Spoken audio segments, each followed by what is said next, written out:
आज का प्रश्न है, एक त्रिभुज के कोण 2:3/4 के अनुपात में है, तो प्रत्येक कोण की माप ज्ञात कीजिए। आइए हम इस सवाल को देखते हैं। माना पहला कोण 2x, दूसरा कोण 3x और तीसरा कोण 4x। क्योंकि कोणों का अनुपात दिया है 2:3/4, तो इसलिए हमने पहला कोण 2x मान लिया, दूसरा कोण 3x और चौथा कोण 4x। अब प्रश्नानुसार तो हम 2x + 3x + 4x बराबर 180 अंश यानी तीनों कोणों को जोड़ देंगे। चूंकि 180 अंश क्यों रखा हमने? क्योंकि त्रिभुज के तीनों कोणों का योग 180 अंश होता है।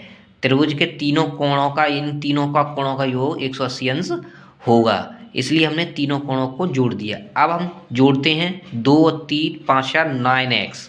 कितना हो गया? 9x बराबर 180 अंश।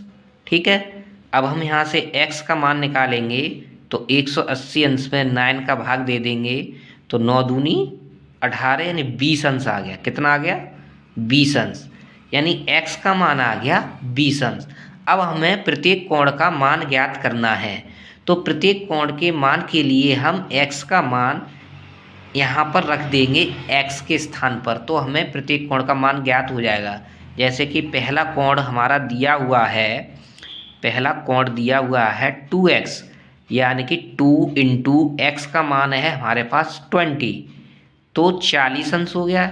इसी प्रकार दूसरा कोण है हमारे पास 3x, तो कितना हो गया? 3 × 20 यानी कि 60 अंश।